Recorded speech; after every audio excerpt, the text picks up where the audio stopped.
Hi everybody. Get the application downloaded. Any help need? No, you can play around the app and get used to it and have a feeling of how it runs. And then when everybody ready, we're going to start off our presentation contest. Okay, just spend a few minutes. Any questions? You need any help? Just raise your hand. I'll get helpers around the corners. It will help you. Over there.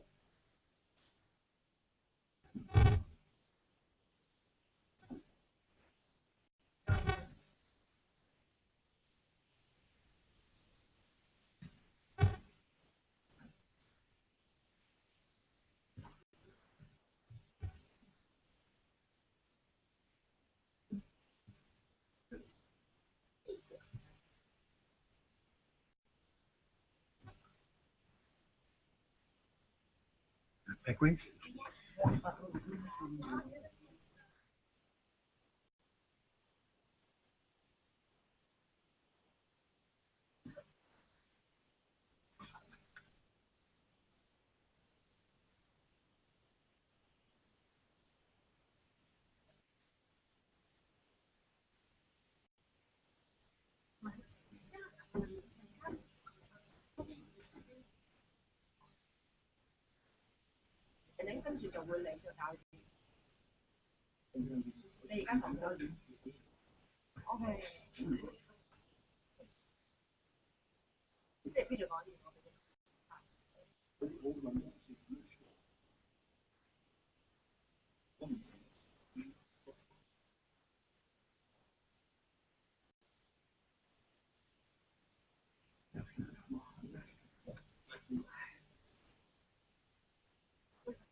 Okay, it looks like everyone download the apps and know what and have a taste of it.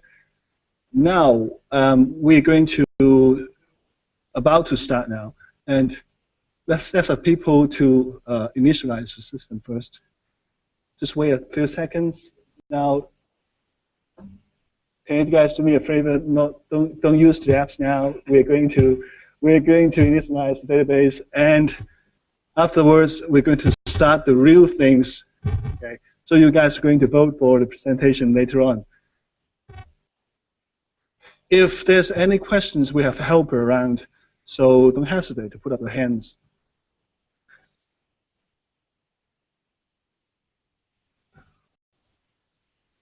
Okay, done. Okay, everybody. Now we have a action that you need to take is to resync the apps again.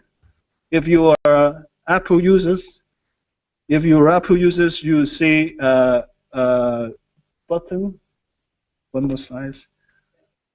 The setting buttons, and then you find a sync to server. You just have to sync to server again, and everything will refresh. If you're Android side, you just quit, just go out, just close the apps, and come back again. It will automatically sync to the server, and everything is fresh. Anyone who's using not iOS or Android. Oh, that's great. Okay, good.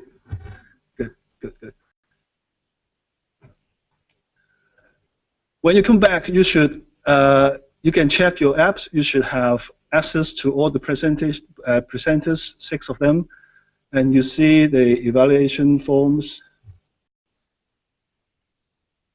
Anyone can't see that? Okay, I think we're ready. Okay, welcome Pete to guide me around.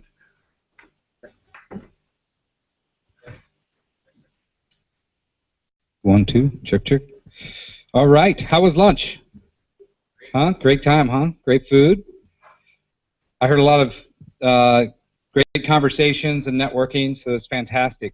So welcome to Disruptathon. Disruptathon started in July of 2009 with an idea I had to help identify some of the most disruptive innovations across various industries. We've done about 15 Disruptathon events in the US over the last couple of years in the media space, the government space, the clean technology space, and this is our first time doing a Disruptathon event outside of the country. So this is really our beta event, if you will. The way that, now does everybody have the app downloaded and you can see the forms? So there are, let me open this up here. So we're going to have 6 presenters today. Presenters are going to have a total of 10 minutes each. But what we would like them to do, presenters, we'd like you to present for about 5 minutes if you could, and then we'll have some time for Q&A. Is that, everyone okay with that, presenters? All right. You can take 8 minutes to present. It just cuts down on your Q&A time. All right?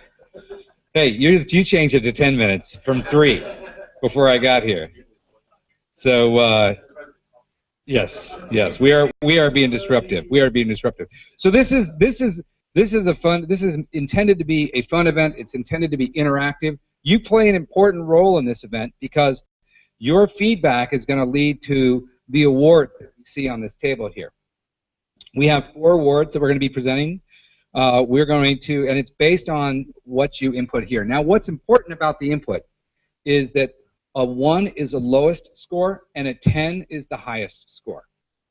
So, and think about something in the 5 range as being sort of sustaining innovation, and then go from there.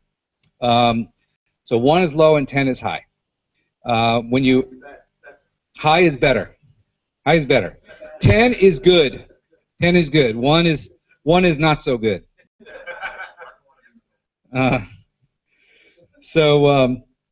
Yeah, 1 is how I felt at 3 o'clock this morning when I couldn't sleep.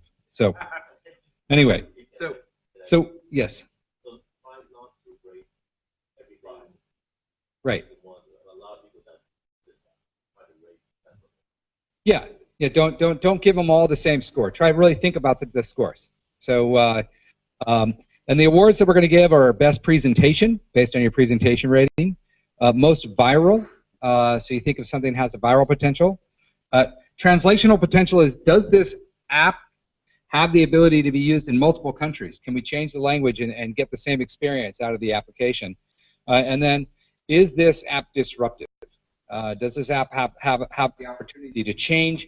And what disruptive really means is, does it have the opportunity to change a market? And then, if you want to connect with the presenter, you can do so. Enter your email address. And it would be great if you could leave some comments about the presentation. Even the smaller comments, 2-3 words, can really be helpful to a presenter about their application. So you play an integral role in Disruptathon. That said, I think without further ado, unless I'm missing anything, Z, can you think of anything I missed? Okay. What's that? Oh, yes.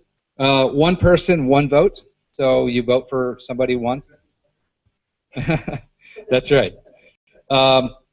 So without further ado, I think we're going to get started. So the first app we have, the first presenter we have is Beyond Z, is that it?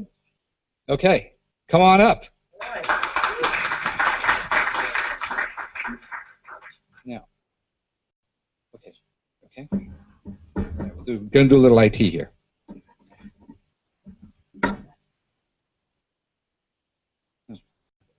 Let's get here, right here. All right. Go here. What is your name? Jackie. Jackie Wong. Jackie Coe? All right. Jackie Coe is going to be presenting Beyonds. Let's give him a hand.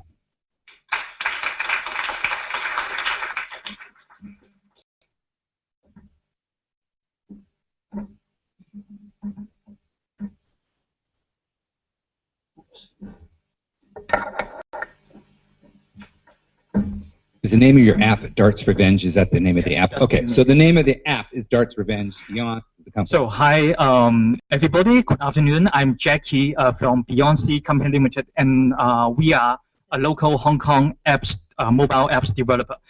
Today, I'm back here to share with you one of our application named Darts Revenge. Before I go into details, I would like to ask you a question. Have you all of you have ever tried motion games? Probably, I think your answer would be yes. I think we all have the experience to use Xbox, PS3, or Wii. But do we have other option? And our answer is yes. Now we can use your mobile devices, wherever it is, your phones or your tablet, your iPad, your iPhone, to have this kind of experience. Let's see how it works.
So you can see it's a very, very simple game, but we are not talking about the game. We are talking about the mechanics.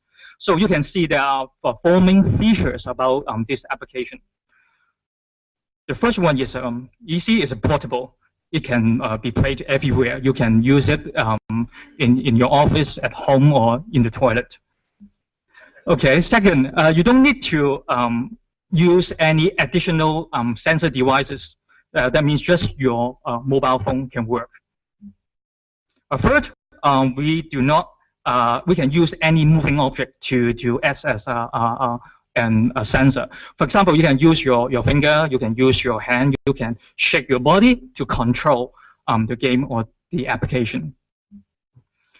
Fourth, we do not need to have any setup, no calibration needed. And we are happy to say that we are the first one to launch this kind of technology into the market. Then you may have the question, how does it work? So basically, the fundamental technology is that we use the camera of your mobile devices to capture the motion difference. By using some calculation and processing, we take the position mean. And that's the fundamental of how it works. So you can see the coverage in Hong Kong. Actually, we launched it in the market. How we do it is that we tailor-made some application for our clients. It's used in some events, for example, darts competition event. And also, we tailor-made other games for our clients. And they used it in different bar pubs and restaurants in Hong Kong. And what are we looking for? Actually, we are looking for some cooperation with other app developers so that they can use our API to develop different kind of games or application using this technology. So in short, we hope more people can experience this kind of motion games in a relatively lower costs. We are always looking into the future. And we are happy to say that our own team, our own development team is going to launch version 2 and version 3 of these mechanics. And you can see for version 2.0, the application can be used even in a very dark environment. And in version 3.0, we hope that we can there's some games that can be played with 2 players at the same time. So that's a storyboard of our version 2.0, and you can imagine that the mechanics is that we use a small element to add in an object. For example, you can add it in a pen, you can add this on your hand, you can stick it in a rod, and you can imagine that you can play some motion game with this kind of design. And actually, this could be played in a very, very dark environment. And that's another games using this kind of mechanism. So in the future, maybe you can think about it. You can use your own mobile phone. You can just plug in any other output device like your TV set at home or even the projector, and you can experience the motion game. So anyone want a demo? If yes, you can download it in the App Store, and the name is Dark's Revenge. Let's give him a hand. Yep, thanks. Hey. First ever International Disruptathon presenter. And yes, I did tweet that. Great job. Anybody have a couple, we have got time for a question or two. Anybody have a question about the presentation? Anything come to mind? Right here. Really great presentation, and it looks like a really cool technology. Thank you.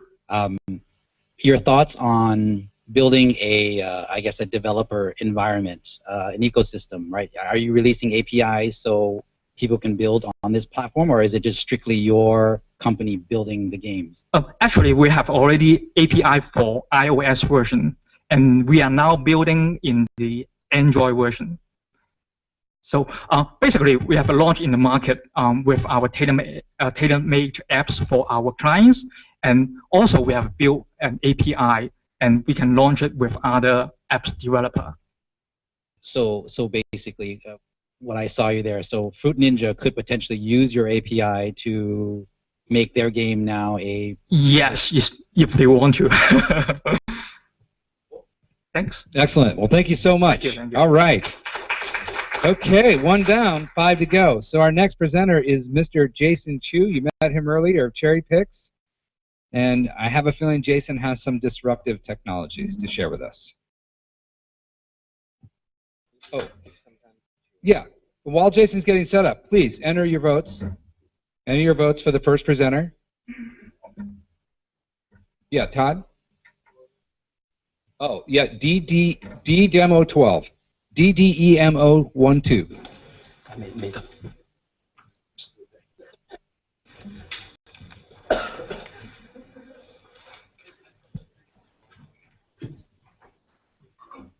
Okay.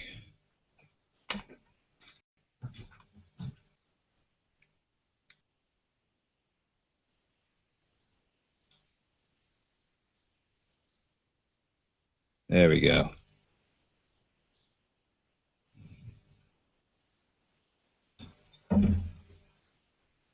Okay, Jason, you ready? Yep. All right, let's give it up for Mr. Jason Chu.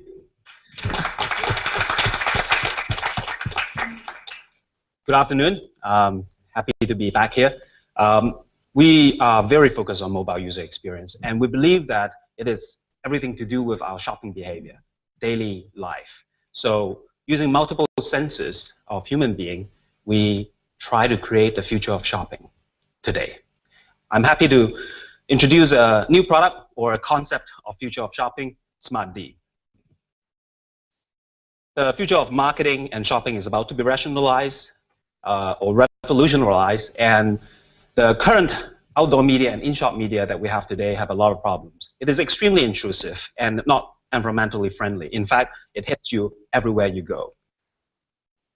First problem, outdoor and in-shop media are mostly physically intrusive and waste of space. Wouldn't it be nice if you have media that are invisible? For example, it is at the shop window, or when you open a fridge in a convenience store, it's right at the window of the fridge.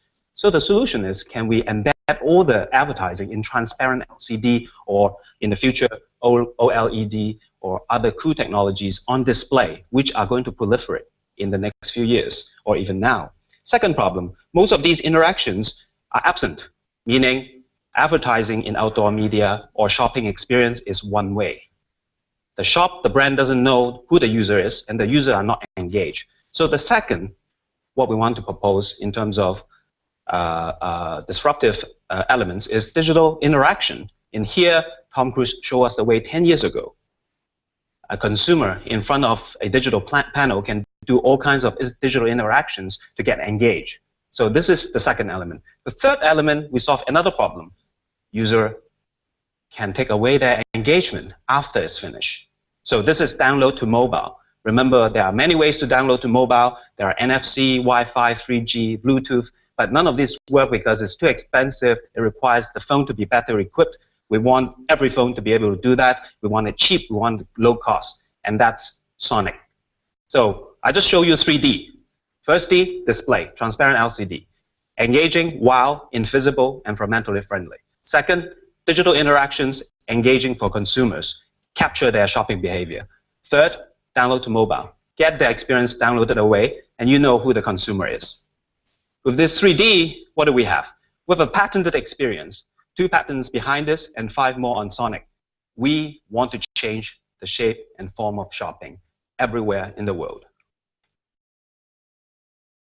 Instead of showing you this, perhaps I can show you something new, and something right here. This is a portable unit of transparent LCD. It's portable, so it's rather weak. It's about half the amount of lighting of a real transparent LCD. So the 3 elements. Transparent LCD, so it's actually transparent. When I switch it off, it's a piece of glass. You can put physical product behind this. And when you switch it on, or a customer walk close to it, it pops up. Second, digital interaction. So I can actually do a touch or motion sensing right here. Let's imagine I'm in a telecom shop. I choose the phone I like. I look at the call plan. Right now, the stupid thing is, you see the product. Next to the product, there's a stack of paper. You like this phone? You take the paper away. That's so ancient. All you can do is pull out your smartphone and press this button. And the information will be downloaded to your phone via Sonic. Very simple. Because of time, I'll skip this part. If I have some time, I'll come back and demonstrate that. So in short, this is a portable unit, only 23-inch. We can actually have it custom-made. The entire shop window could be the transparent LCD without you knowing it. It comes in all kinds of sizes. We've done 70-inch, which is quite big already. It's a dressing room. You stand in front of a mirror or a glass as you choose it. Then, through Sonic, through digital interactions, you can get a game played or a key engagement with the consumers. They'll love it. All they are thinking about is your brand, the product, and what I'm doing. Afterwards, perhaps download to mobile using 2 means. Of course, we're not displacing other technologies. We can still use NFC and other means, but a very low-cost way would be Sonic. And Sonic, as I presented earlier, is one of the effective ways for this kind of innovation, regardless of reception. So it works in an offline environment. So this is just a picture of what this is with a product inside and a mobile download activated.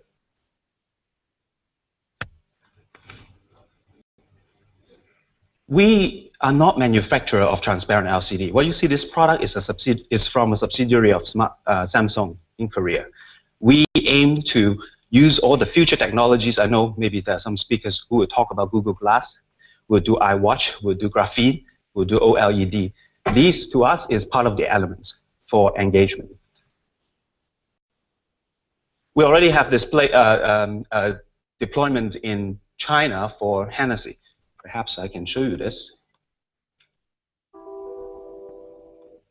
That's last December. In a concert of 5,000 people, we remade the bar of Hennessy inside the concert. So this is 8 panels of 47-inch transparent LCD built as a wine cabinet or a whiskey cabinet.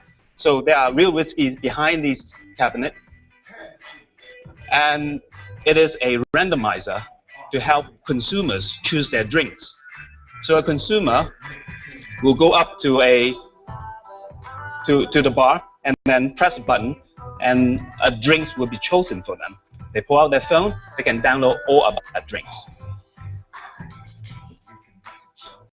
Of course, luxury brand, you can see why they are fascinated about this. Also, luxury brand, they are turning this into portable units for their promotion girls to take this to all nightclubs in China. Of course, none of us know what nightclubs is, right? Yeah. Very effective, small, in the XO cabinet. We're going for something even more crazy. We work with Unilever in China to replace fridge doors. In the fridge, there are 5 brands of ice creams. How do you influence users' intent to pick Connecto as opposed to Dryers or Movenpick? Well, you show something in front of them, pass them a coupon, get them engaged. When they open the door, they're going to choose your brand. Apple did not invent flash memory or digital music, but they make iPod that changed the world. Apple did not invent multi-touch screen or smartphone, but they made iPhone that changed the world. Apple did not invent tablet or e-book, but they made iPad that changed the world of tablet computing. We did not make transparent LCD, but we have known a few things about Sonic. We put these innovations together, patented, and changed the world of shopping. Thank you very much.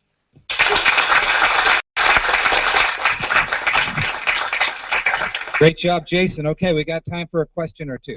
Anybody got a question for Jason? Yes. Okay.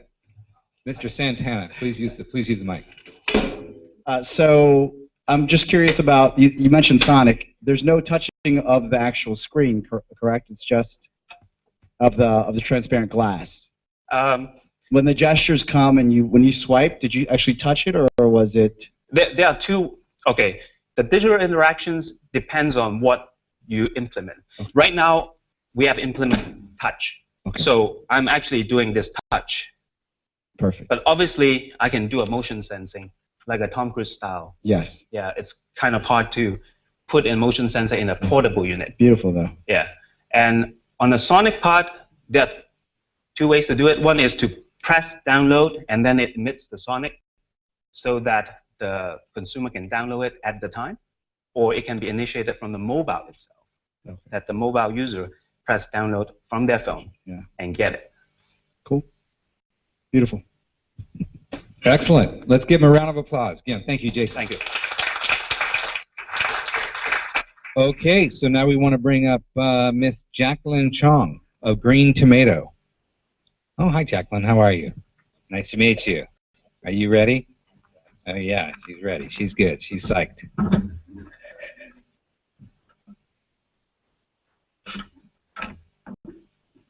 Okay.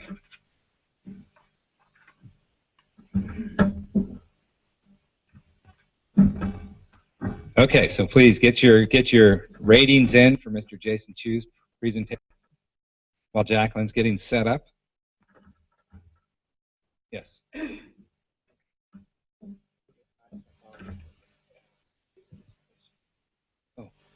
About the energy saving. Oh, there was a question about energy saving. Okay. How much energy does the transparent screen use? The transparent screen uses less energy than an LCD TV. Yeah, but in terms of cost, it is a little bit more expensive. It's 20 to 30% more costly than an LCD TV. But in the overall scheme of things, still very affordable. That's why this technology will change the display world quite a bit. And together with the low-cost Sonic, I think is a viable option.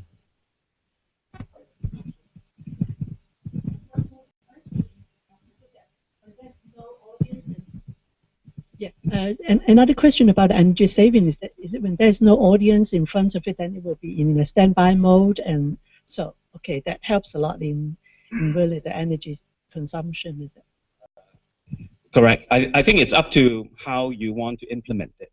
But if you turn it off or deactivate it, it'll be just a piece of glass. I have a question. Would it be possible to put this in airports where people could interact with it? Thank you. Thank you. You can pay me later. Okay. All right. Okay. Jacqueline, are you ready? Yep. Okay. So Jacqueline Chong of Green Tomato. Let's give her a round of applause. Thank you. Take it away, Jacqueline. Thank you. Good afternoon, everybody. You may notice on the application that Green Tomato was actually also representing TalkBox, and TalkBox is an R&D, originally an R&D project of Green Tomato. So today I'm actually going to share the evolution of a startup, which lots of us don't really know, but I don't mind telling you how we started and how we ended up here. So first, actually, we had a very simple idea. It's actually starting with a problem, and we want to come up with a solution. And what's actually bugging us was that, you know, people have been using WhatsApp for messaging, right? We are so used to text. We thought typing is, you know, it's a sort of like static code. Everybody do that. And we think otherwise because, you know, with voice, we find that, you know, a message like this, it takes 1 minute and 16 seconds with 6 typos to type this message. But then with voice, actually, you can do it in 12 seconds. So why don't we use voice for messaging? I think no one really know how to do it. And especially when in situation like this, texting doesn't really make sense. So over 1 year of trial and error and over 10 prototypes developed, we had this signature one push halt to talk button developed. And it took us 1 year to come up with this idea. And we were quite proud to say that we were the world's first voice messaging application. We checked it on App Store, so that should be correct. And this is what the TalkBox is.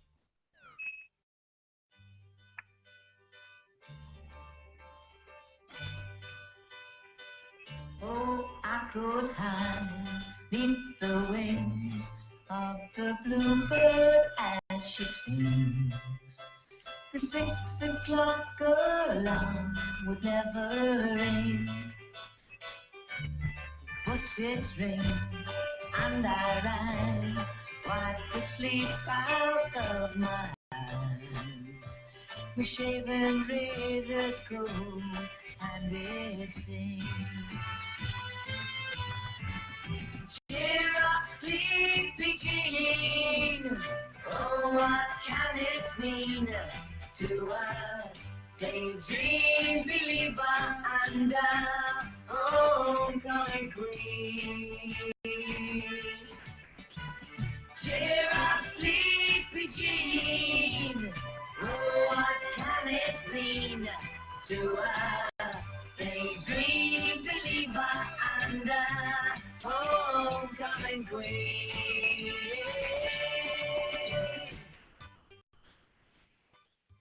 Okay, so as you can see, it's a voice messenger, and if you want to find out whether you can do the AR sort of like floating in the air messenger box, feel free to download it from App Store and Google Play, and then you can find it out yourself. What we realized is that it's not just convenience that people love about the TalkBox. It's actually the emotional aspect of this messaging that makes people see it as an addictive thing. And so as you can see, we sort of enter the phase as most startups would do, that's chasing the users. And we were pretty good at that, actually. We won some awards. We got, you know, many zero sort of users, user range. And then we're in many countries doing pretty well. And of course, the press loves about us. And, you know, we sort of grow into a very aggressive phase of developing into not only the major platform, but also Windows phones, BlackBerry, and even desktop. And as you can see, we see the encouraging numbers reflecting in from all around the world. We grew our cloud server from 2, from, you know, Amazon, we were using Amazon, and we grew it from 2 to 20. So you can you can imagine, you can do the mathematics, how expensive it is to run this messenger. You have the following, so you have to be there, be the community manager to manage all the expectation, all the feedbacks from around the world. We want to stay with all the celebrities using us, grow our team to from 5 to 20, and then we completed our Series A. So far so good, right? Not really. We find out consumer messaging is no longer for small guys.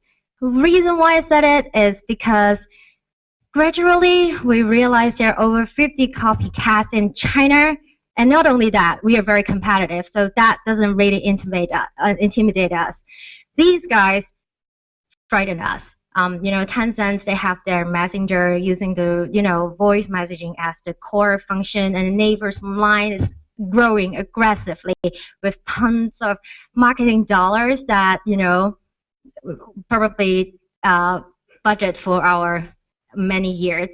So most people would say this game over for Talkbox. I know people are still saying that, but we sort of see it as a golden opportunity for us to rethink our own model. So we sort of evolved into a sustainable business model. The reason why we do it is because we see the trend from Talkbox, then we see major messengers incorporating that features as their killer features, and then we see like even Taobao's and Weibo's messenger, they have the voice messaging function. And of course, if you use Facebook Messenger, then you will realize they have the voice messaging function as well. So that gets us thinking. Actually, maybe Talkbox may not be able to survive as a standalone messenger, but that doesn't mean that it won't be useful to other developers and other messengers. And that is the reason why we rolled out Talkbox SDK. And this is actually very good for us because then we come up with a very solid business model that we can license to people. Our first showcase actually by Apple Inc. They have an internal solution that actually incorporated Talkbox as an SDK as a voice messaging function. And we are actually exploring the opportunity to roll as an internal messenger, because even though a lot of us know WhatsApp and we know other consumer apps, the internal messenger is a US 1 billion potential market. And if you think of BBM and other big brands that goes into this market, that is the market that we want to go after. So that is our story from a consumer app to an enterprise startup, and that is Talkbox. Thank you. All right. That's a great story. Don't leave, because I think, do we have a question or two? Come on, somebody's got a question for Jackie. Yes, right here. Very interesting, because we're an enterprise app trying to go consumer, because that's where the large numbers are. Interesting to see. I mean, so can you kind of summarize what are the main reasons why you went from a consumer app to an enterprise app? Money. That's great. It's very, very costly. It's not that we don't love our users, we love them. But think about it, we survive as a free app. And the only way for us to, get the revenue or income at the end of the day is user numbers. But then user numbers at the end of the day is going to be, okay, I know all the VC story, we did that, we've been there. But, growing the number at the end of the day, they're looking for exit and then, selling it as advertising model. So for us, it doesn't really make sense, because for us to survive till that day, I'm not saying that that's not a solid model, that's valid for some application. To us, we need to sustain all the server cost, and that's very, very expensive. And I think as a startup, we would think our position and we think what our strength is. That's the decision why, hence. Excellent. Well said. Oh, Mr. Z Wong has another question. I have a comment. So I think it's fabulous. I think we need to use it as a showcase, because a lot of app developers now, because of the success of Angry Birds and all those, everybody think about consumer apps. So talk to her about, like, this is how you make money, and that's how I make money too. And this is actually this is great. We should do another conference just to learn how to make money. I mean, not just build enterprise consumer. I think that was well said. I think one of the things I think about, somebody once gave a talk at one of our conferences called "Think Like a Platform." and you guys went from having an app to thinking like a platform. No, I just want to enhance what C talked about. It would be nice, really. I mean, when you create an app, you want it to be popular. So most of the apps are free, and after you achieve a certain critical mass, how do you get money off from your customers? And this is really so. It would be nice to have a conference talking about when you get to a certain critical mass, what are the models for value-added services and all that, and with some really success cases. That would be really interesting conference. Thank you. Okay, I think we've laid the groundwork for next year's conference. Jacqueline, thank you so much. Thank you. Let's give her another round of applause. I hope I can be invited back to that conference then. Thank you. Okay, so please enter your scores for Jacqueline. And next up, Mr. Navroop. Navroop, did you know that you were next? We did this to him in the panel, too. We called his name, and he didn't know he was on the panel. Okay. So, unlike all the locals who seem to have the most amazing marketing, especially the gaming one with real fancy dodging darts, and then you're, well, I just don't have that. We actually have a prototype video of something we're working on. And I'm actually going to show off some technology and then talk about security. So, okay. Give me 1 second. So we're going to take a dive into the security space. But as you can already tell, Navroop's going to make it very interesting. And Z Wong once said, security is not binary. And we have proof. So that was a nice comment. All right. Anybody want to share any thoughts, any ideas? Any fun stories? Anyone? Anyone? Any jokes? Navroop is famous. I don't know if you know this. He's famous around the world.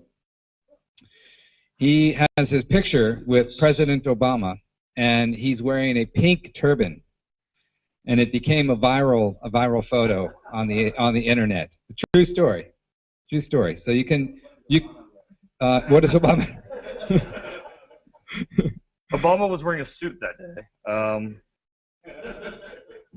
So we'll have to Google that image because we'll have to pull it up for everybody. We can't just tell the story without showing the picture because it's a great picture. Thanks, Mark. Yeah. Thanks. Okay. Good. Oh yeah, no, we'll fire it up here. I'm gonna make Navroop actually find it. Oh, brilliant. Okay. Okay. So without further ado, let's give a round of applause for Mr. Navroop Mader of Griffin. So I actually found out I was speaking literally on my way to the airport, effectively, on my way to Hong Kong. So I wrote this presentation early this morning in about 20 minutes. So hopefully you'll still find some value in it. Griffin as a company, our focus is actually on delivering a mobile security platform. And what I mean by that is providing the functionality that enterprises and third-party app developers are going to need in order to secure the applications they develop, and so that it integrates well with the functionality or the security that's already in place with the other applications within the enterprise. Right? So from a mobile perspective, we have hundreds of app developers. How many of you guys are an app developer? Raise your hand. Only one? All right, well, Pete, I'm at the wrong conference. I'm sorry. There's only one app developer here.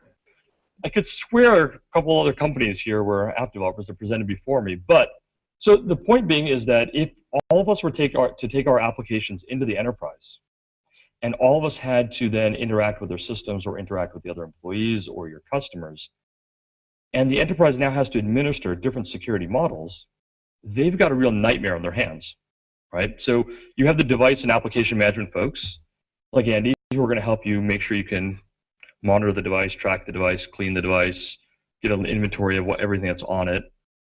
But what happens when you need to actually manage the credentials or the biometrics, or how you identify people who are behind the screen, or how you secure the information that's flowing between users of different applications? And that's really where we come in. So one of the first things we did was say, hey, let's start with the #1 messaging application we all use every single day. And no offense to any chat applications or anything else that have been developed, but at the end of the day, how many of you have had Yahoo Chat at some point in your life? Okay, again, I'm in the wrong room here. How many of you have had GChat at some point? Okay, ICQ? Okay. How many of you had a Yahoo email at some point in your life? How many of you had Hotmail at some point? How many of you now have Google Mail? Okay. So over the last decade, your email, your chat IDs, these things have all changed repeatedly. How many of you had the same phone number for at least 1 year? Okay. 2 years? 5 years? 10 years? Okay.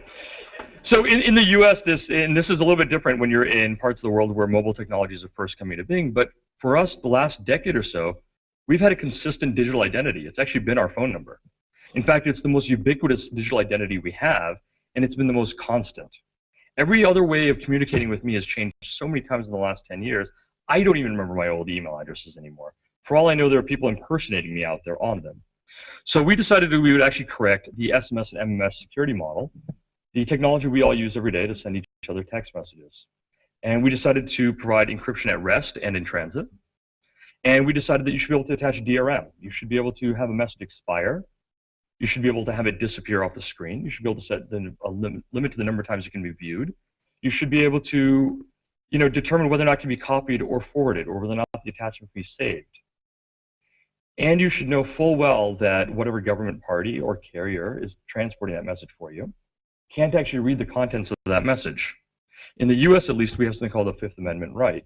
And interestingly enough, unless you're actually encrypting the data you put in the cloud, you abdicate that right, according to our government today.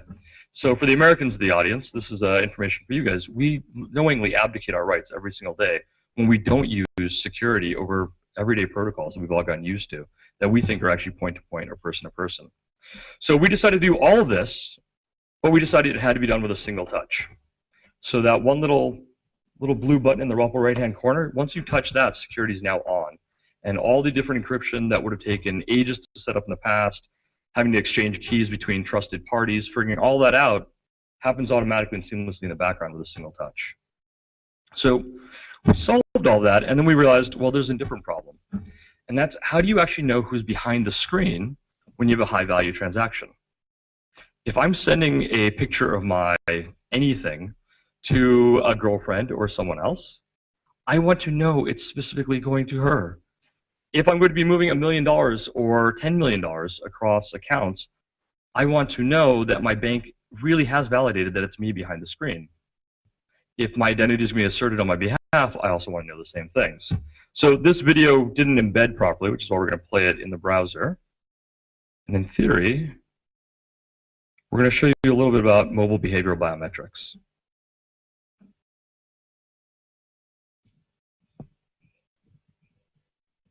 There was sound, but I don't know if it's going to go anywhere.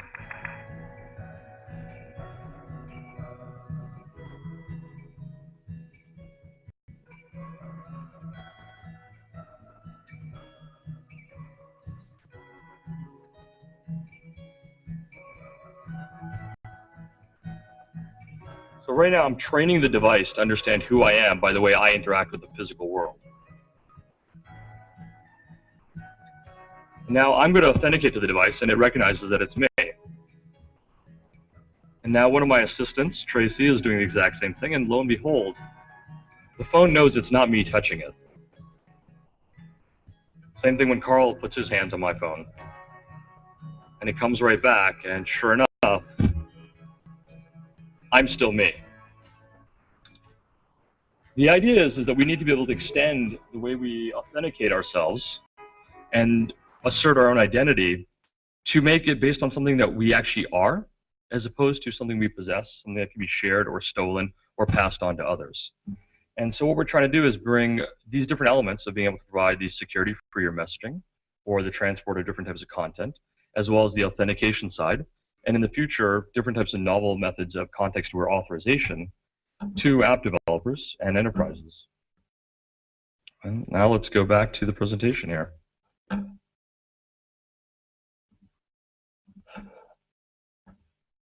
So what we've already accomplished, the download graph up here on the left, is from January. We did a re-release of our code, and decided we were going to make it a little bit more consumer-oriented temporarily to test out the functionality worldwide. That's how I figured out that we actually have users in South Korea, and I believe a few in Hong Kong. And what we found is that despite what everyone said, there was a real desire for security and privacy.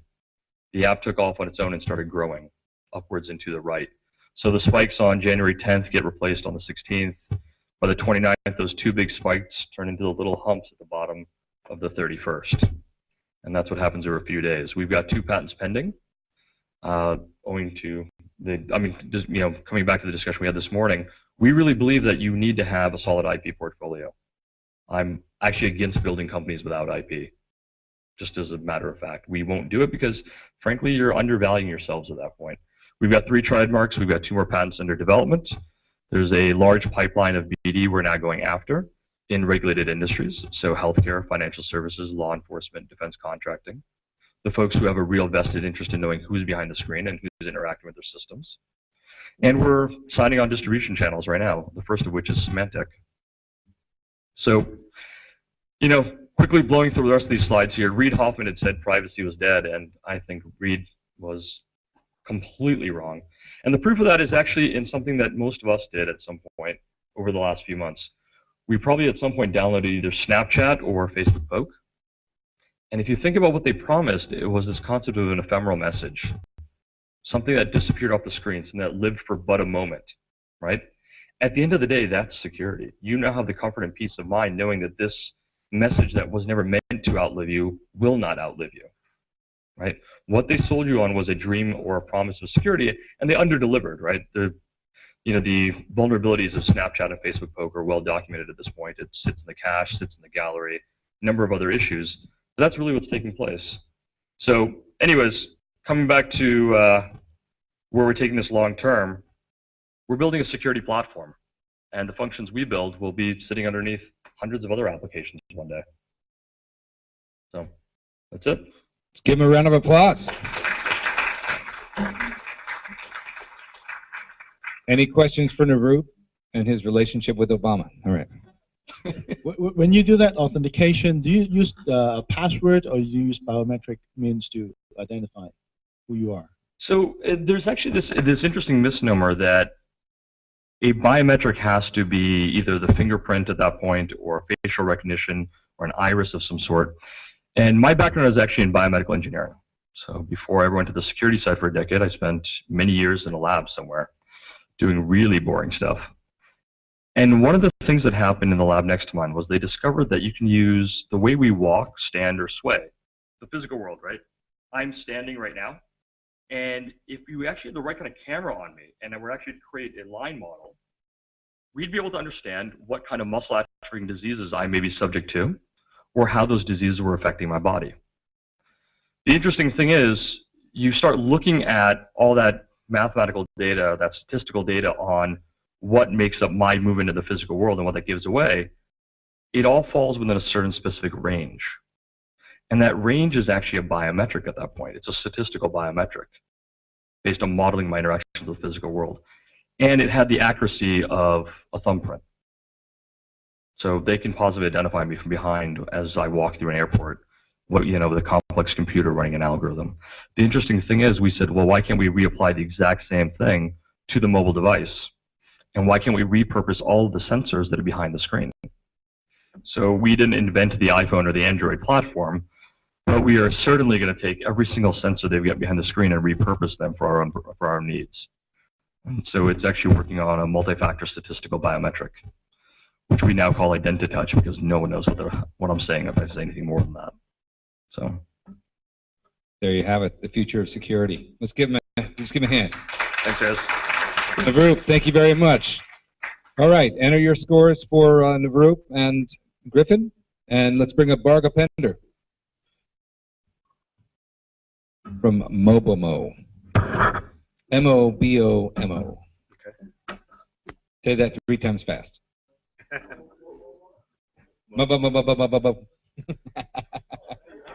All right, there it is. Start with that.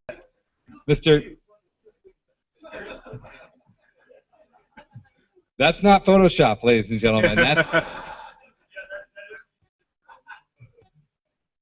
What's the backstory? What's the backstory behind that photo? Let me give you the mic here.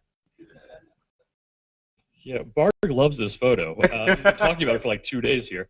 So interesting enough, a single tweet that I sent out got me an invitation to the White House. Apparently the power of social media is real. The White House had sent out a online campaign asking for people to talk about the payroll tax cut. In the US, we're arguing over like 18, 20 bucks, whatever it is, every paycheck. And at the last second, the White House also issued out a Twitter thing saying, hey, tell us why the extra money in your paycheck is really worthwhile to you. And being somewhat of a sarcastic jackass, I decided to tweet back to the White House that the cost of the coffee it takes for an entrepreneur to stay awake every 2 weeks is roughly the same as the amount of money you would be taking out of my paycheck. And that got me a spot at the White House. So told them we had to create jobs with coffee. I love it. What a cup of coffee can get you these days. All right, so we have 2 more presenters, so we're getting right down there. And let's give a round of applause for our 5th presenter, Mr. Barg Apender of Mobomo. Let's go. Thank you. This is it's great to be here.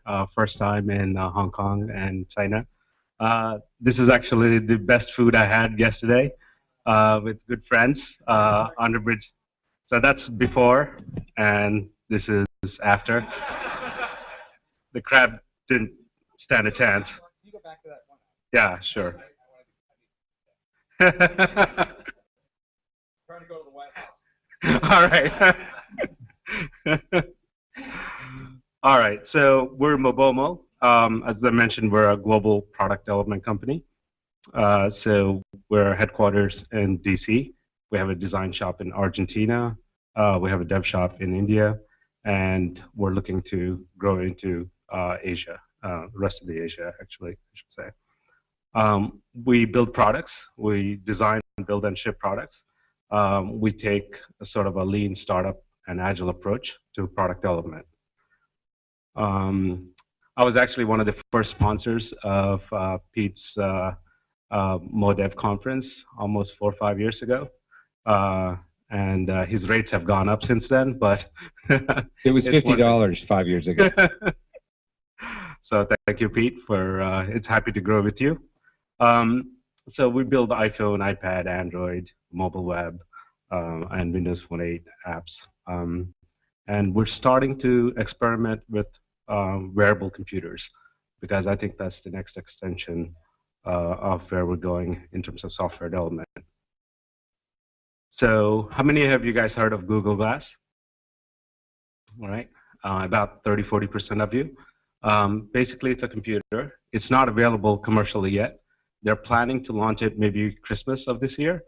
They're also giving early prototypes to developers maybe in a month or 2 months, and so people can start using it. But we were interested in figuring out how to use this. How do you design for this? So there's really very limited documentation on this. So we almost sort of like reverse engineered the possibilities. So I'm going to show you some prototypes. So what you're looking at is a glass-like thing, little glass. Basically, there's a camera, so you can take pictures. So the screen is basically a little tiny projector that's projecting onto the plastic, or the glass, I should say. It also has a microphone, so instead of typing or touching, what you're going to be doing is using voice commands. And so there's a voice recognition. There's also a little touch thing as well, but it's like a mini computer that's pretty powerful computer that's built right into your eyeglass. The idea is that you can sort of have a more natural interaction with the computer and the rest of the world. Okay, I'll give you how do you design for this small glass? You know, it's bad enough that when you did mobile app development, you had to put everything into a small screen. Now you got even tinier screen. So you really have to do like snack size content and deliver that. And we're going to show you some of our prototypes. We're calling it the glass first, right? Like, so there's mobile first, you design for mobile, and then you do the web. So here's an example of what the design could be looking like. So the photograph is basically what a person would see. And then the little information panel on the right-hand side is the content you would present to them. Okay. This is a collaboration with one of my good friends in San Francisco, DSky9. His name is Greg. We built several apps together. So this is a sort of an early prototype, prototypes that I'm going to demonstrating. Okay. So let me find the.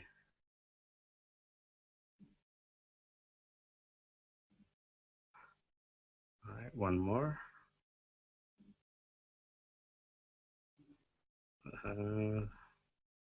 That's not the one. Okay, so we'll start with that. Basically, you're looking outside your window and you see this peak mountain. You don't know what it is. So you can say glass, identify peak. And basically, it can show you how tall the mountain is, what's the name of the mountain, Mount Tam in California, and how far away you are from that, because it has GPS, gyroscope, and all the sensors that you see in smartphones. Here's another example. So notice how you're interacting with the computer and nature, the real world, very seamlessly. So you're jogging and you want to find way home. So this is telling you you're 2.3 miles from home, and this is north. And also exercising, how many calories you burnt that day in the gym. It's all integrated into the computer. And so the idea is, as you move around in life, it's just giving you the information when you need it, and as it's relevant to that particular context. So if you're eating lunch, it'll tell you how many calories you ate. If you're walking around, it'll tell you how far you walked. Okay. And so at the end of the day, you can see how many calories you burned. So I'm healthy, so that's a good thing. So everybody else has music, so I think I need to turn on some music. So I'm going to do the music and do a video demo.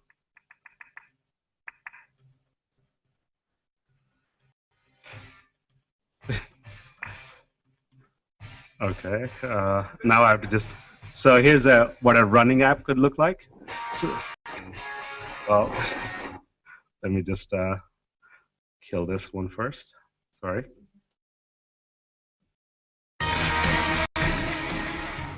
So it's non-intrusive.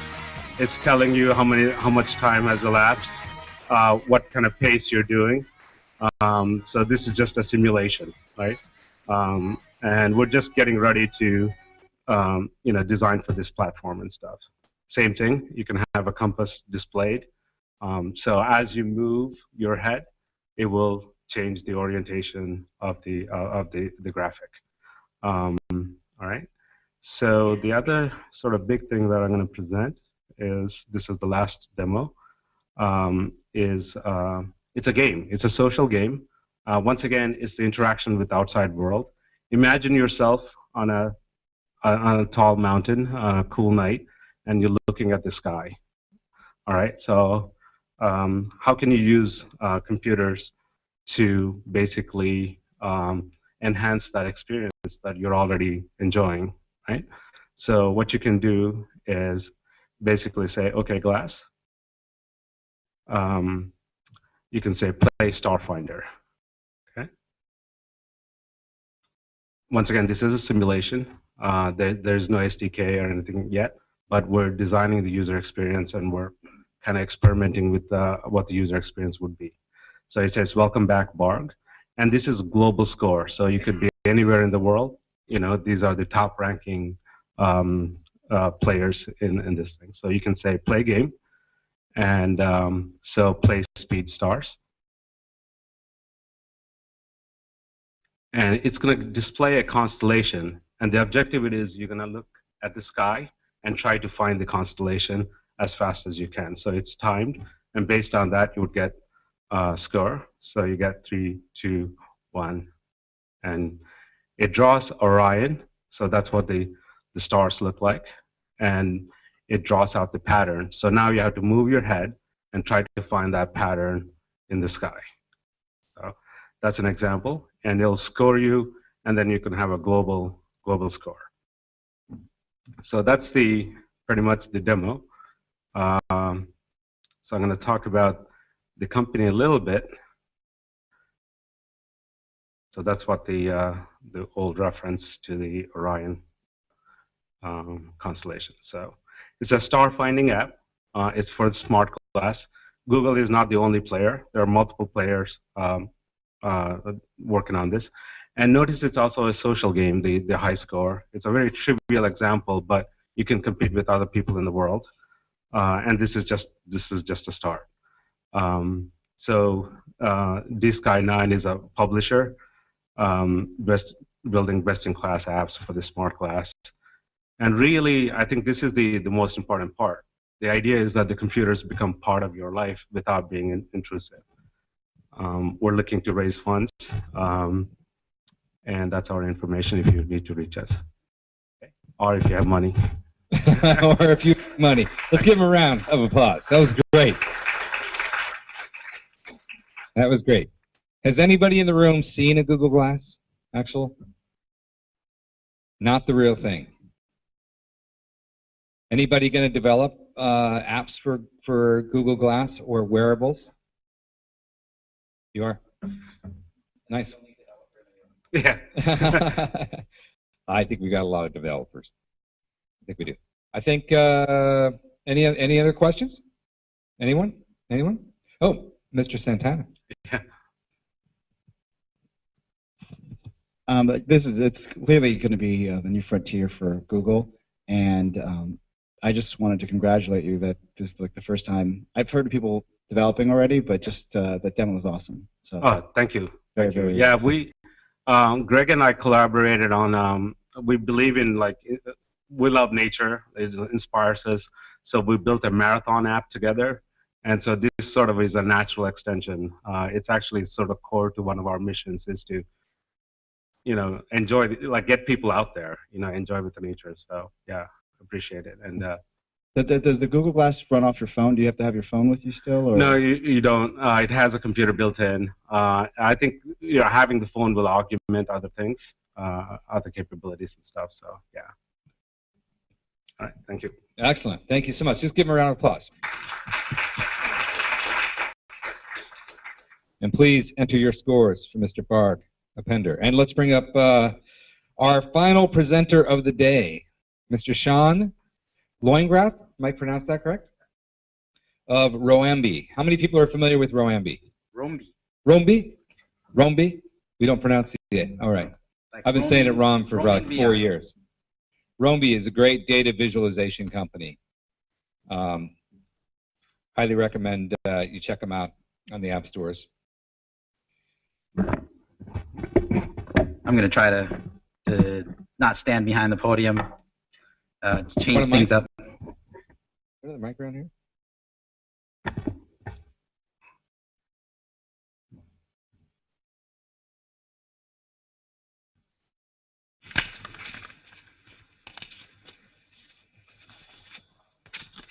I like your D. Very nice. A little plug to yes. Disruption. Nice, Disruptathon. nice. All right, so let's give it up for Sean. Final presenter. Thank you. So I just wanted to actually just make a point of showing that, many times I go to business visits, do presentations, and I just bring my iPad mini or my mobile device, and you can actually do presentations. So introduce myself. My name is Sean Loingrath. I'm the Vice President and General Manager for Roambi for Greater China. We're based out of San Diego, California, and we have offices throughout the world. We are a mobile reporting company. And today I want to talk about basically reporting. So just a quick survey, as we're doing surveys here. Who here works for a company? I think that one, hopefully we all work for a company. That's why we can afford to come here today. In your companies, which of your companies interact with data? Whether it be number of people visiting the stores, number of dollars. I guess that's the biggest metric that you want to look is revenue, right? Basically, my point is that we all interact with data. And what our company does is we actually want to disrupt or change the way traditional reporting, business reporting is done. before I go into kind of what it is, I want to share with you what our design philosophy is as a company. So the background of our company, the founder of our company is basically been in the reporting business for a long time. He sold a company to Oracle that did scorecarding technology. That's like a reporting technology. He sold another company to SAP, which did dashboarding. And actually, he went into retirement. You know, I think at that point, he was independently wealthy, didn't have to worry about anything else. One day, he was actually walking in San Diego, and he saw this long line at the Apple store. He's like, okay, let me just go stand in line. Basically, the line got longer and longer. And then basically, he noticed all these young people in line. He's the only gray-haired gentleman in line. And he's like, what are you doing? You know, he actually was in line for the first iPhone. When he got the iPhone, he saw the Yahoo Stock app. And he saw, I don't know if you've noticed, if you use the iPhone Yahoo Stock app, there are no labels on that app. It's all very intuitive. It looks beautiful. There are no labels, and you can actually figure out how to use it by just playing with it.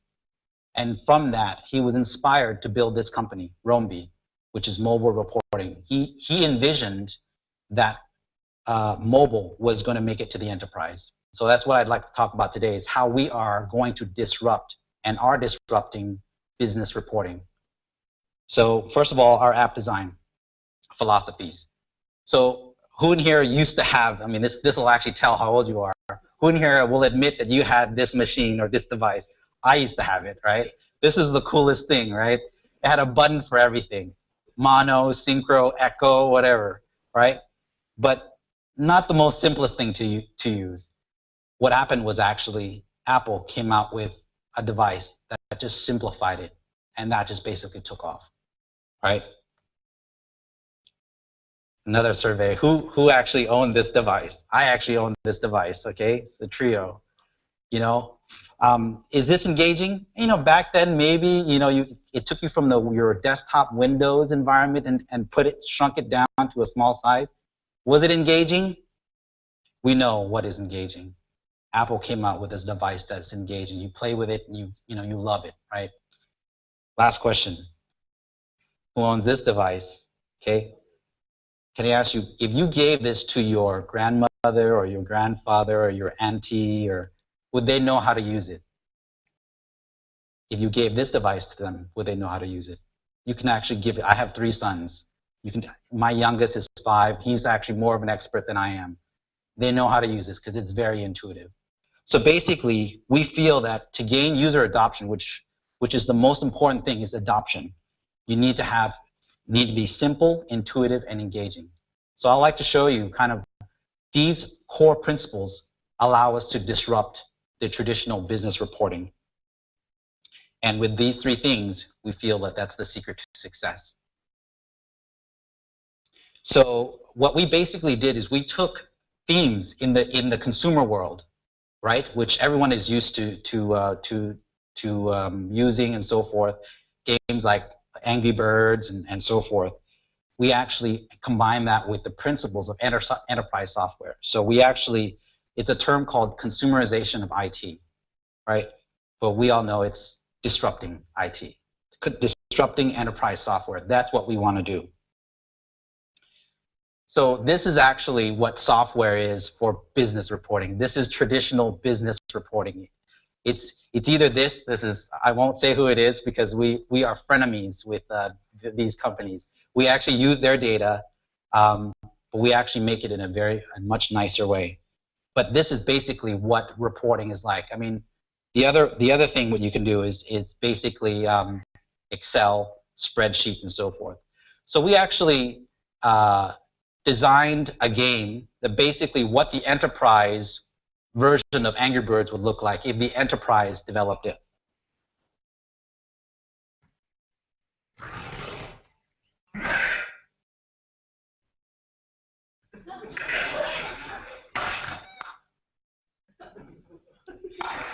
I hope you get my point. Basically, if you gave that game to your nephew, son, whatever, and they started playing it, they'll never play it again, because if you have to wait every 5 seconds for it to figure out what the next move is, that's not going to happen, okay?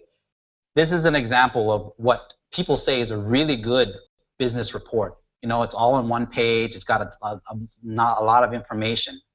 But at the end of the day, it's very static.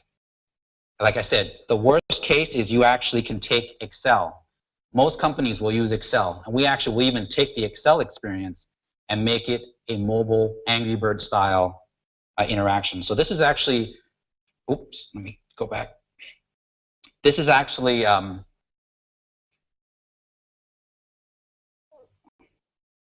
what data visualization is. We actually take data on the right, which is a spreadsheet, and we help you to visualize it. Because if you just look at the numbers, you will not make any sense from it, right? What we do is basically take all that just numbers and numbers. We actually help you to visualize it. And I'll give you more examples as I go forward. Like I said, we take inspiration from the consumer. This is actually an award-winning design. What this app does is actually it helps you to track your weight.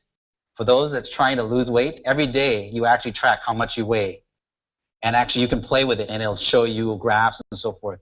And we took this actually won a consumer design user experience award. We actually took this and was inspired by it to create, for example, this is our version of a cube, multi-dimensional reporting. So you actually have multi-dimensions there. You can actually start interacting with it. This is actually business data. This is actually a cube. In the business world, when you run a cube, you change one of the dimensions, you go get coffee, and you come back, and it's still processing. We've taken this, actually made it quite intuitive, quite fast, quite engaging, quite simple to use. This is actually an enterprise publishing studio. So actually to create your reports, you actually need to go and actually take a week-long class to learn how to use this system, and then you come back and you actually have to hire them to come and teach you again to use it. We actually were inspired by Nike. So Nike has this website where you can actually design your own shoes. Nike's not going to train you how to use their website. It should be intuitive to use. Okay, so we took this kind of metaphor, this type of experience, and we actually made it, this is how we design our reports. This is actually on the back end. Not only is the front end good for the users, but for the back end, for the designer, it's actually a point and click. Very intuitive, very engaging, very user-friendly. So this is actually creating a pie view, one of the views that we have. Again, it's intended for the business user to use. So again, drag and drop, point and click. You can just change. You're actually making a mobile report right now. So actually, you can do this for yourself, for your boss, or whoever. You can actually show off. We actually have the general manager for Shanghai Volkswagen took this. He actually got tired of waiting for IT to do it. He actually did it himself. He actually created the report, and that's as simple as that. So now actually I'm going to go and actually demo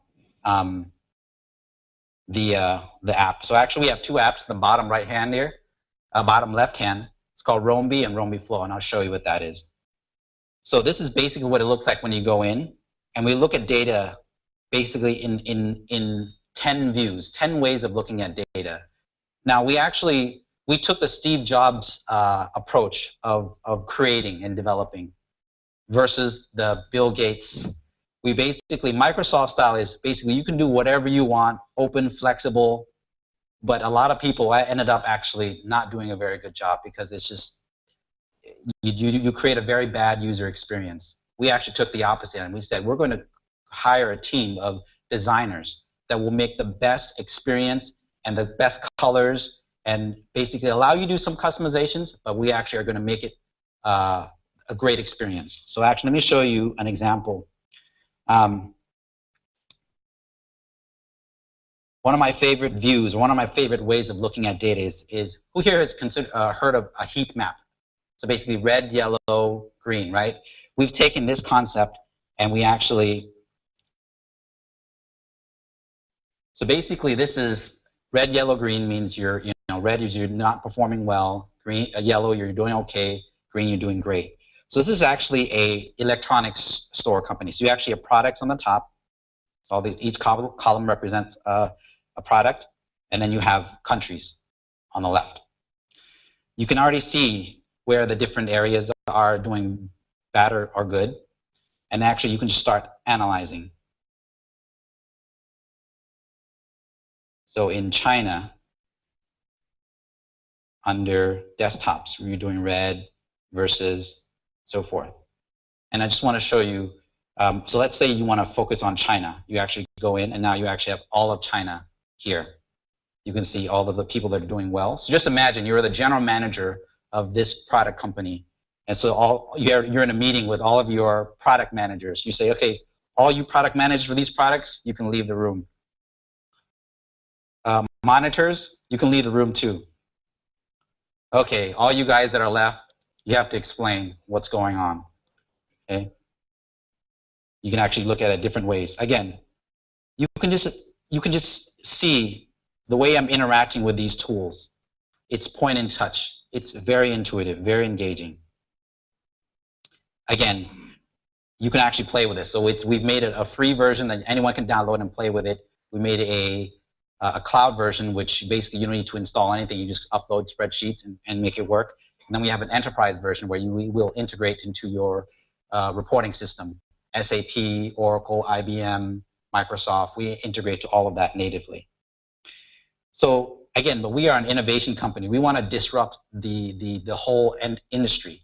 So we've actually taken this and actually taken it the next step, and we've actually created an app that takes these reports and allows you to actually make magazines or presentations out of it. So we call it Rombi Flow to help you share the flow of information. So using just a basic template and a wizard, you can actually go in and create these magazines. And all you need to do is just find the report that you created, tell us how many pages you want.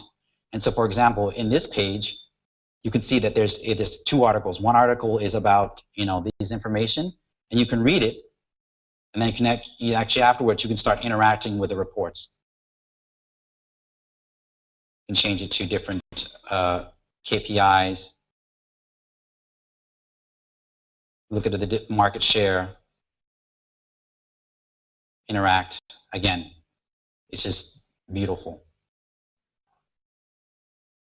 So once you're done analyzing the information, you can go out, go back in, and just flip through the magazine, play with it. We allow you to embed videos.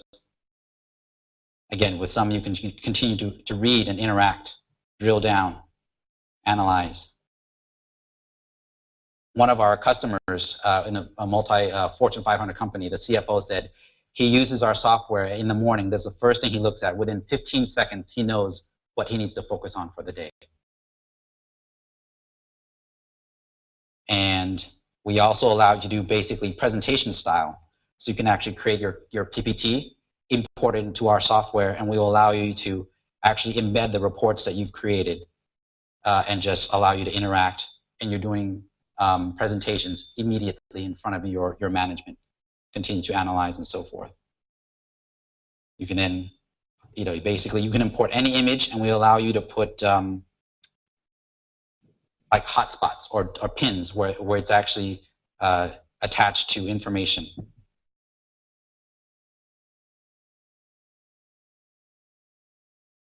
This is actually another view called layers, where you can actually see all your metrics.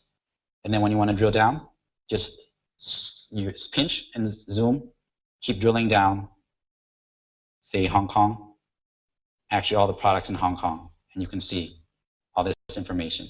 You can bring out a card, continue to analyze. So that is basically how we're innovating. And how we actually want to spread this is actually want to make it simple to use, and you can actually, all these reports, you can actually send it to your friend to share if it's your information. If it's an enterprise, you actually have the right, have the right security and so forth. I just want to show you just a quick example of how other organizations are using. We're trying to actually get this out, get to be used. So for example, Stanford University used our API to embed this in their app. So this is an app that Stanford University has created for all of their students and faculty and people who are interested in Stanford. So they have maps and calendars and so forth. Well, they also want to share information about their students and metrics. They didn't want to develop this app themselves, so they use our API. So now actually you just tap that and it'll pull up our information. So now you can actually see the demographics on women. You can actually see comparing it female versus different time frames and so forth. You can see it. And so lastly, actually, governments are using it. So the South Africa just recently did a census, and they decided to publish the census results using our magazine. So they actually wanted to make it very easy to use.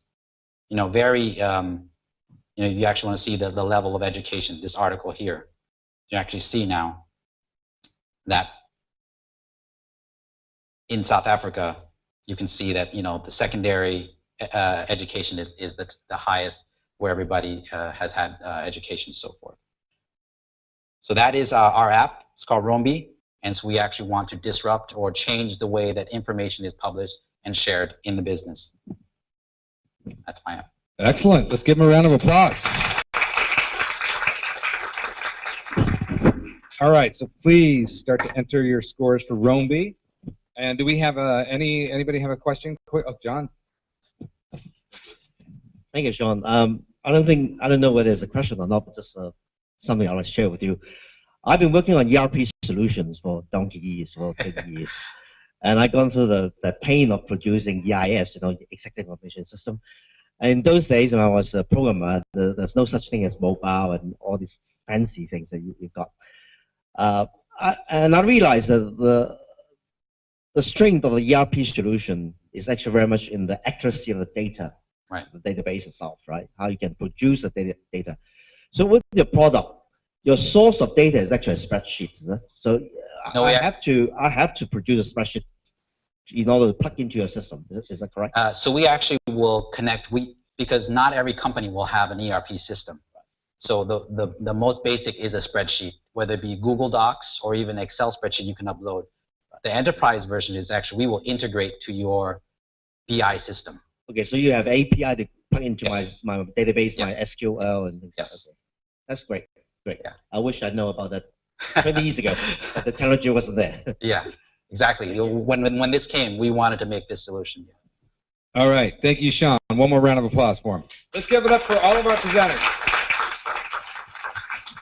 Great job, 6 amazing presentations. So now we are going to take a few minutes and do the awards presentation. The results are being calculated now. It's 3:45. We're going to do the awards presentation at 4 o'clock. Yes? So 15 minutes? 15 minutes, we're going to do the awards.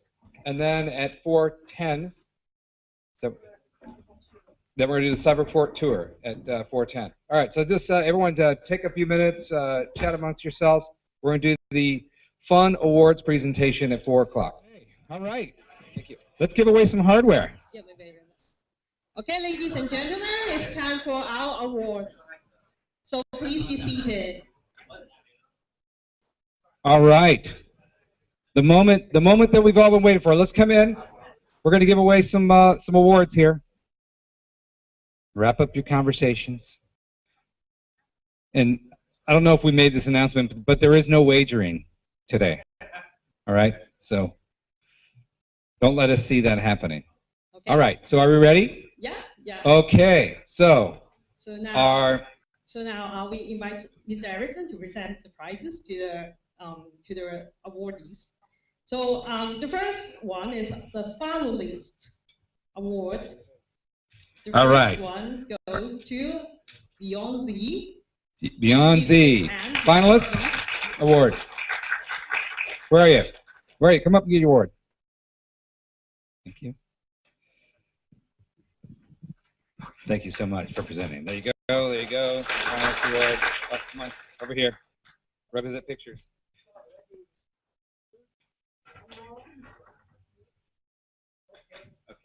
Okay, and Thank then you. the finalist goes to Griffin. Griffin. There you go, sir. Congratulations.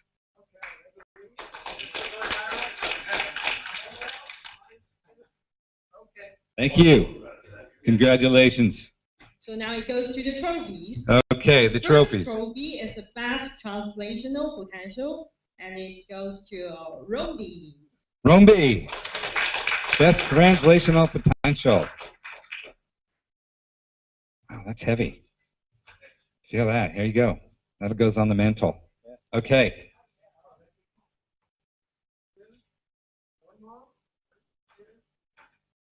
Excellent. For best presentation, it goes to Green Tomato. Green Tomato, best presentation. Congratulations. Okay, there's your trophy. Let's hold that up for the cameras.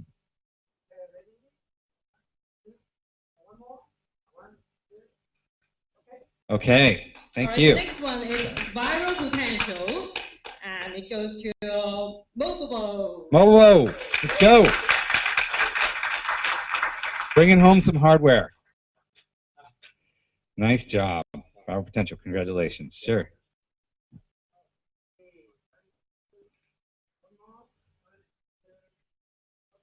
Okay. So now you know the last one, right? Wait, I don't know. I don't know. Do we know the last one? Yeah, disruptive innovation. Most disruptive. Cherry picks. Congratulations, Cam. Well deserved. Well deserved. Let's get a shot here for the kids back home.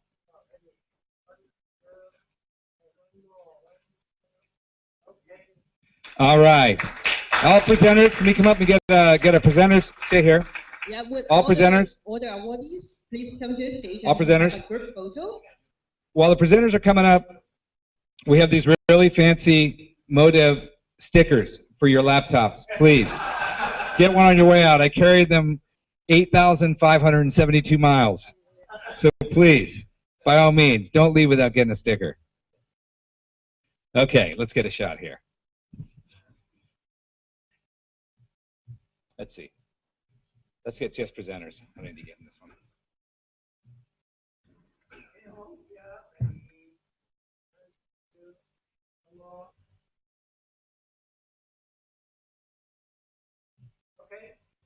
Congratulations to all the winners. The Mr. Johnson, please come to the stage and give us a closing remarks. Mr. Chiu, please. Who's doing closing remarks? Me? Mr. John Chiu. Oh, great. And what I want to say is I want the U.S. delegation, please do not leave. We want to get a U.S. delegation picture, which we haven't got yet. So we're going to get that before we get out of here on the tour. And now, without further ado, sir. Thank you, Peter. Thank you, Peter. Wow. When we had this MoDev 2013 event published, a lot of people asked me what is disruptive. What was the Disruptathon? I did a bit of research and I looked around the YouTube and found out what it is and looked at some of your streamers. And I say, what you have to do is just make the wow effect. And there was a lot of wow effect this afternoon. So this is the end of the MoDev 2013. And I'd like to thank, there's a lot of people I'd like to thank, and every one of you. I'd like to thank C and Peter. It was a year ago that C came to Hong Kong, or he came back to Hong Kong, and he got around, get together with me and tell me about this Disruptathon and say, wow, that sounds great. And then for the next 12 months, we have conference call every week for about an hour or so. And so this morning when I look at C and say, it's happening. And now I can tell you it's happened and it will happen. That's what I'm saying is we'd like to do this again next year. And what we've done today was just a prototype, just to show you the format, what the Disruptathon is all about. But I'm sure next year we're going to do bigger. We like to make this an anchor event, and with the help of Cyberport, okay. It's going to be more than just Hong Kong. We like to get China and the neighboring country involved in this event. So at this time, I'd like to thank Peter, your U.S. delegations of being here. Thank you very much. I'm sure there's a lot of exchange in the last 2 days that will be beneficial to both parties, for Hong Kong and U.S. And I'd like to thank all those make it possible, the speakers who actually share with us all your visions and all your evolving trends and things like that, and it has been very, very beneficial to us. And I'd like to thank the co-organizer, Cyberport, for giving us this great venue and all the things that you help us with, and the team, the team under Grace and John and Pauline and all of you, and last but not least, you guys here, being here. Thank you very much for support, and we'll see you next year. Thank you. A Cyberport tour will begin right after the conference. All of you are welcome to join. For those who have registered to take the shuttle bus, please note that the first one to MOT will depart at 4:30. And the second one will depart after the tour of the Cyberport at 5:15. This is the end of MoDev Hong Kong 2013 conference. We'd like to thank all the guests, supporting groups, media visitors, camera crew from South Asia, helpers from Hong Kong University, and all the participants. Thank you and goodbye. I just want notification to the American delegations, to the speakers, to the representatives of our organizations as well as our supporting organizations. There's a very small informal dinner this evening, to thank you guys. Then it will be at 6:30 in Cyberport. It's called the GP Dynasty. Obviously, a lot of you will be going onto the tour, but in case you wander around, and so make sure you get to this restaurant in the Cyberport. You can ask for directions. It's called GP Dynasty, 6:30. Thank you.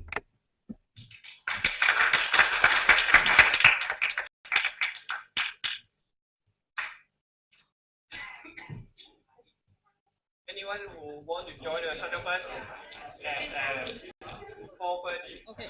All right. For Cyberport tour, please wait in front of the stage.